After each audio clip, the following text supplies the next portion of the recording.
Hi అన్న అందరికీ. మీరు చూస్తున్నారు Osmanian YouTube channel.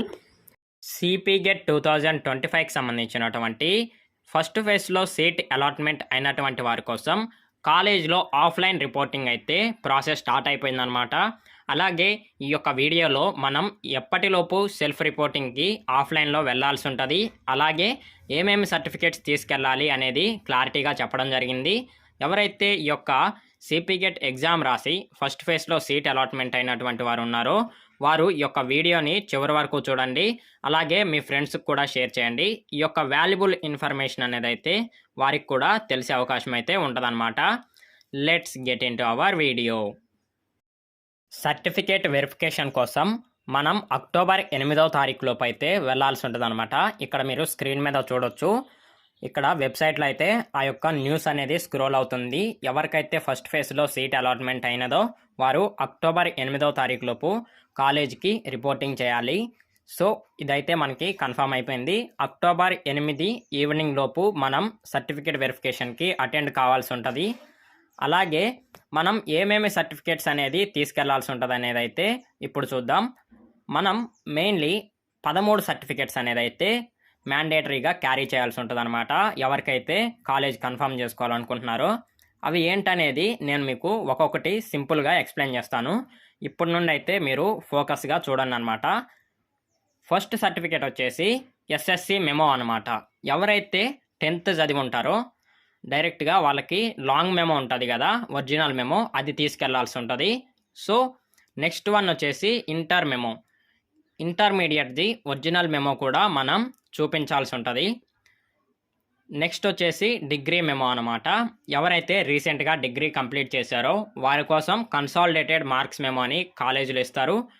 In case అవి లేకపోతే సెమిస్టర్ వైజ్ మెమోస్ మీ యొక్క కాలేజ్ ప్రిన్సిపల్తో స్టాంప్ తీసుకొని మీరు అవైనా సబ్మిట్ చేయొచ్చు. అందులో ఎటువంటి ప్రాబ్లం అయితే లేదనమాట. నేను చెప్పే సర్టిఫికేట్స్ మొత్తం మీరైతే ఒరిజినల్స్ తీసుకెళ్ళాలి, కానీ మీ దగ్గర నుంచి కేవలం ట్రాన్స్ఫర్ సర్టిఫికేట్ ఏదైతే మీ యొక్క లాస్ట్ కోర్స్ యొక్క టీసీ ఉన్నదో, డిగ్రీ టీసీ కావచ్చు, లేకపోతే బీఈడి టీసీ కావచ్చు, ఎల్ఎల్బి లేకపోతే బీఫార్మసీ టీసీ కావచ్చు, మీరు ఏదైతే గ్రాడ్యుయేషన్ చేశారో దానికి రిలేటెడ్ ఉన్న టీసీ మాత్రమే ఒరిజినల్ తీసుకుంటారు. మిగతా సర్టిఫికేట్స్ అన్నీ ఒరిజినల్స్ క్రాస్ చెక్ చేసి మీకు మళ్ళీ రిటర్న్ ఇచ్చేస్తారు. ప్లస్ వెళ్ళేటప్పుడు 2 sets ఆఫ్ జిరాక్స్ అయితే ప్రతి ఒక్క సర్టిఫికేటు మీరు తీసుకెళ్ళండి. వారి కోసం అడ్మిషన్లో కావాలి అనుకుంటే తీసుకుంటారు, మీకైతే అక్కడ ప్రాబ్లం లేదనమాట. ఇంకా మిగిలినటువంటి సర్టిఫికేట్స్ ఏమిటనేది మనం మిగిలినటువంటి పార్ట్లో చూసేద్దాం. అలాగే 4th వన్ వచ్చేసి ప్రొవిజనల్ సర్టిఫికేట్. ఎవరైతే రీసెంట్గా డిగ్రీ కంప్లీట్ చేసి ఉంటారో వారికి మార్క్స్ మెమోతో పాటు ఈ యొక్క ప్రొవిజనల్ సర్టిఫికేట్ అనేది అయితే ఇస్తారు కాలేజ్లో. సో ఇక్కడైతే మనకి ఎటువంటి ప్రాబ్లం ఉండదన్నమాట. 5th వన్ వచ్చేసి డిగ్రీ యొక్క బోనఫైడ్. వాళ్ళు ఈ కాలేజ్లో సమ్ అకాడమిక్ ఇయర్ నుండి సమ్ అకాడమిక్ ఇయర్ వరకు డిగ్రీ కంప్లీట్ చేశారని కాలేజీలోనే మార్క్స్ మెమోతో పాటు ఇచ్చేస్తారు. ఇదైతే 5th వన్ అనమాట. నెక్స్ట్ వచ్చేసి 6th సర్టిఫికేట్ వచ్చేసి లాస్ట్ కోర్స్ యొక్క టీసీ. ఇక్కడ నేను లాస్ట్ కోర్స్ అని ఎందుకు అంటున్నానంటే కొంతమంది బీఈడి కంప్లీట్ చేసి పీజీ చేస్తారు, లేకపోతే రెగ్యులర్లో ఒక పీజీ చేసి మళ్ళీ సెల్ఫ్ ఫైనాన్స్లోకి ఇంకొక పీజీ చేయాలనుకుంటారు. సో మీరు ఏదైతే లాస్ట్లో చేసిన గ్రాడ్యుయేషన్ ఉన్నదో, ఎల్ఎల్బి కావచ్చు, లేకపోతే డబల్ పీజీ కావచ్చు, లేకపోతే బీఫార్మసీ, ఏదైనా లాస్ట్లో చేసినటువంటి గ్రాడ్యుయేషన్, రెగ్యులర్గా బీఏ బీఎస్సీ చదివిన వాళ్ళైతే ఆ యొక్క టీసీ కూడా వ్యాలిడ్ అవుతుంది. మీ యొక్క లాస్ట్ గ్రాడ్యుయేషన్ సర్టిఫికేట్ ఈ టీసీ అనేది అయితే ఒరిజినల్ కావాల్సి ఉంటుంది అనమాట. ఇదైతే 6th సర్టిఫికేట్. 7th సర్టిఫికేట్ వచ్చేసి క్యాస్ట్ సర్టిఫికేట్. ఎవరైతే క్యాస్ట్ రిజర్వేషన్ బెనిఫిట్స్ని క్లెయిమ్ చేసుకోవాలనుకుంటున్నారో, లైక్ స్కాలర్షిప్ కోసం అప్లై చేసేటప్పుడైతే ఇది యూజ్ అవుతుంది. అందరికీ మ్యాండేటరీ కూడా ఇది క్యాస్ట్ సర్టిఫికేట్ అనేది అయితే తీసుకెళ్లాల్సి ఉంటుంది. నెక్స్ట్ వన్ వచ్చేసి 8th సర్టిఫికేట్ ఇన్కమ్ సర్టిఫికేట్ 2025 ఉండాలి. ఎలా అంటే మీకు ఇన్కమ్ ఇన్ కేస్ మీరు కనుక గవర్నమెంట్ ఎంప్లాయీస్ యొక్క చిల్డ్రన్ అయితే మీకు ఇన్కమ్ సర్టిఫికేట్ ఉండదు. ఆ ప్లేస్లో మీరు ఆధార్ కార్డ్ చూపెట్టవచ్చు. ఎవరైతే నార్మల్ స్కాలర్షిప్కి ఎలిజిబుల్ ఉంటారో వారి కోసం ఇన్కమ్ సర్టిఫికేట్ అనేది అయితే ఉంటుంది. ఈ యొక్క ఇన్కమ్ సర్టిఫికేట్ రీసెంట్గా తీసుకున్నదై ఉండాలి. ఈ యొక్క 2025లో తీసుకున్నదై ఉండాలి. సో ఇది ఒకటైతే మీరు జాగ్రత్తగా చూసుకోండి. 9th వన్ వచ్చేసి ప్రీవియస్ 7 years యొక్క బోనాఫైడ్స్ అనమాట. 9th క్లాస్ నుండి ఇంటర్ వరకు మనకి స్టడీ కండక్ట్స్ ఉంటవి. దాంతోపాటు మనకి డిగ్రీలో బోనఫైడ్ ఉంటుంది కాబట్టి ఇవి 7 ఇయర్స్వి స్టడీ కండక్ట్స్ బోనఫైడ్ అనేది క్లియర్ అయిపోతుంది. నెక్స్ట్ 10th వన్ వచ్చేసి ఆధార్ కార్డు కూడా మనం తీసుకెళ్లాల్సి ఉంటుంది అనమాట. ఇంతవరకు 10 సర్టిఫికేట్స్ అయిపోయాయి. లాస్ట్గా ఉన్నటువంటి మిగిలిన 3 సర్టిఫికేట్స్ కూడా చూసేద్దాం. ఈ యొక్క 13 సర్టిఫికేట్స్ అనేది అయితే కంపల్సరీగా తీసుకెళ్లాల్సి ఉంటుంది. సో లాస్ట్ 3 సర్టిఫికేట్స్ అనేది ఏమిటంటే 11th వన్ వచ్చేసి సిపి గెట్ హాల్ టికెట్. మనం ఎగ్జామ్ రాసే ముందు తీసుకెళ్ళినటువంటి హాల్ టికెట్, లేకపోతే అది మిస్ అవుతే మీరు వెబ్సైట్లో నుండి మళ్ళీ హాల్ టికెట్ డౌన్లోడ్ చేసుకొని తీసుకెళ్ళాలి. 12th వన్ వచ్చేసి సిపి గెట్ యొక్క ర్యాంక్ కార్డ్. మీకు ఈ యొక్క ర్యాంక్ వచ్చినట్లు ఉన్నటువంటి ర్యాంక్ కార్డు కూడా ప్రింట్అవుట్ తీసుకెళ్లాల్సి ఉంటుంది. లాస్ట్ వన్ వచ్చేసి పేమెంట్ యొక్క అక్నాలెడ్జ్మెంట్. సెల్ఫ్ రిపోర్టింగ్ చేసినప్పుడు మనం పే చేస్తాం కదా అమౌంట్. సెల్ఫ్ రిపోర్టింగ్ ఎలా చేయాలనేది నేను సెపరేట్గా వీడియో చేశాను. ఆ యొక్క వీడియో లింక్ వచ్చేసి నేను డిస్క్రిప్షన్లో ఇస్తాను. ఇన్ కేస్ మీరు కనుక సెల్ఫ్ రిపోర్టింగ్ చేయకపోతే ఈ యొక్క వీడియో చూసి అర్థం చేసుకోవచ్చు.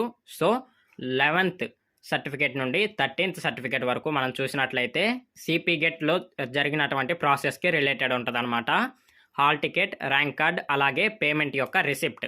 మనం సెల్ఫ్ రిపోర్టింగ్ చేసినటువంటి తర్వాత వచ్చినటువంటి అక్నాలెడ్జ్మెంట్ కార్డ్ అనేది అయితే కంపల్సరీగా తీసుకెళ్లాల్సి ఉంటుంది. సో ఈ యొక్క వీడియోలో సర్టిఫికేట్ వెరిఫికేషన్ కోసం మనం ఏమేమి సర్టిఫికేట్స్ తీసుకెళ్ళాలి అనేది మీకు క్లారిటీగా అర్థమైందని అనుకుంటున్నాను. ఇంకా ఒక 3 సర్టిఫికేట్స్ అనేది అయితే ఉన్నవి. ఇవి స్పెషల్ కండిషన్స్లో తప్ప అందరికీ వ్యాలిడ్ అవ్వవు. అందరికీ మ్యాండేటరీగా అవసరం లేదనమాట.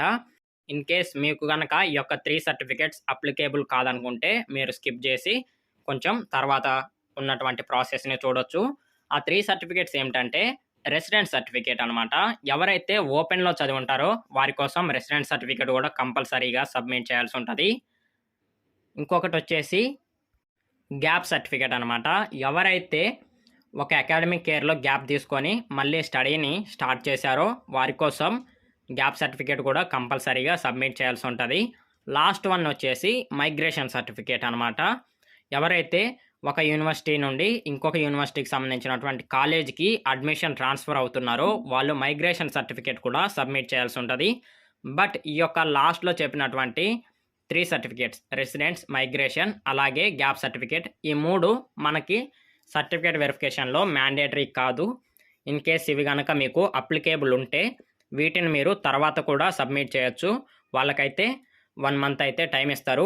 మీరు కూడా ఒకసారి అయితే అడగాల్సి ఉంటుంది, సార్ నాకు ఇలా సో అండ్ సో రీజన్స్ వల్ల నేను సబ్మిట్ చేయలేకపోతున్నాను, కొంచెం టైం ఇవ్వండి అని మీరు చెబితే మీకు కొంచెం టైం ఇస్తారు. ఈ యొక్క 3 సర్టిఫికేట్స్లో మీకు ఏదైనా అప్లికేబుల్ అవుతే మీరు తర్వాత వాటిని సబ్మిట్ చేయొచ్చు. సో ఈ యొక్క వీడియోలో ఏమేమి సర్టిఫికేట్స్ తీసుకెళ్ళాలి, ఎప్పటిలోపు మనం కాలేజ్లో రిపోర్టింగ్ చేయాలనేది అయితే క్లారిటీగా అర్థమయ్యేలా చెప్పాను అని నేను అనుకుంటున్నాను.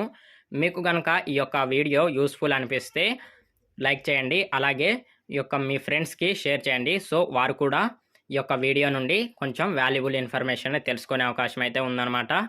ఇలాంటి మరిన్ని వీడియోస్ కోసం మన ఛానల్ని రెగ్యులర్గా ఫాలో అవుతూ ఉండండి.